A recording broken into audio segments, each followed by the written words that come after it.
Welcome back, everyone. So I hope you've gone and you've played around with HTML a little bit, and you'll see how cool HTML is and how easy it is to just basically mash all the concept together.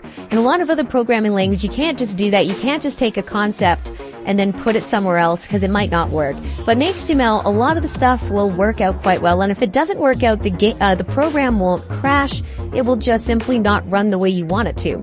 So let's go ahead and let's just put in some cool stuff here. So, for example, we can put style equals color, okay? And I'm going to put the quotes there just because color will say red, okay? And you'll see that red is there. And if we want to do, remember the semicolon you need at the end of that, and we can go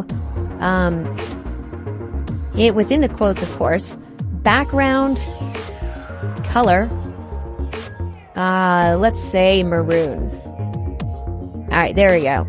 Now that's a horrible color matching scheme, but this is a lot better. Now, obviously you want light and dark. One thing they used to do in a long time ago is they'd used to use the opposite of the color wheel. So just Google color wheel, and if you put the opposite, so the opposite of orange is blue.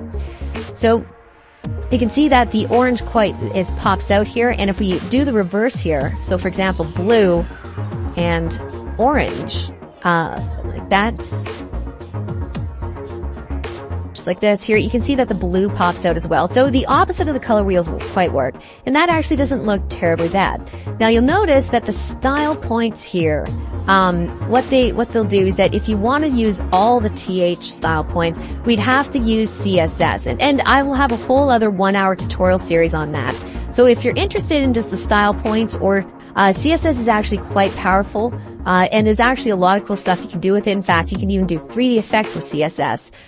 It's something that's really cool here, but you can do pretty much anything you want. So let's go ahead and let's take in this table row here, and we can put style equals, and then let's do font family, okay, and we'll go courier, just like that, and you can see that the entire row becomes courier.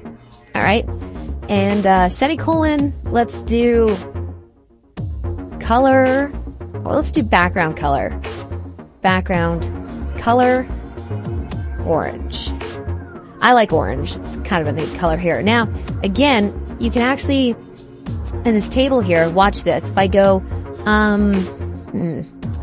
let's do style equals, and let's do font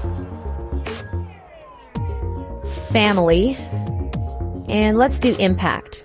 I love this font. Okay, and you can see that the entire font has become impact, except for the ones that I specifically said. Now, this is something that's really important here. So the entire table is going to be the default of impact, right? Except when I go to this table row, that is the second or the first table row after the table header, I specifically say that this font should be courier.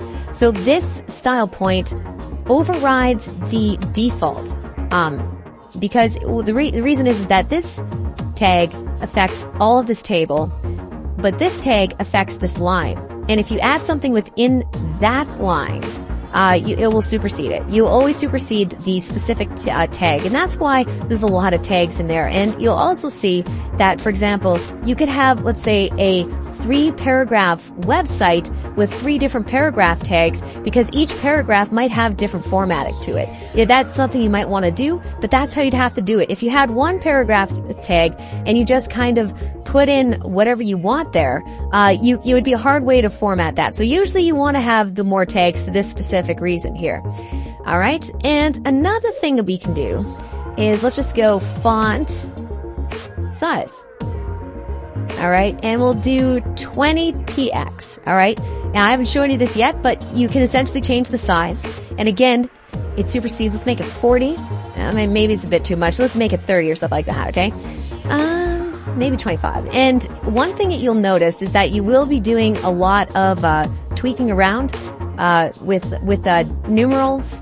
And it doesn't matter what you do. So you do this a lot in games, actually. If you're into game development, you actually do quite a bit of formatting there. All right. So the next thing we can do is, for example, if we wanted, let's say this table, this one right here, if we typed in style equals font size, colon, and let's make it 50.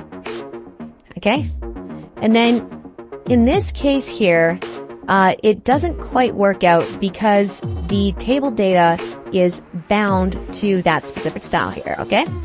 And for the most part, that's how you add in table styles, all right? I'll see you guys in the next tutorial.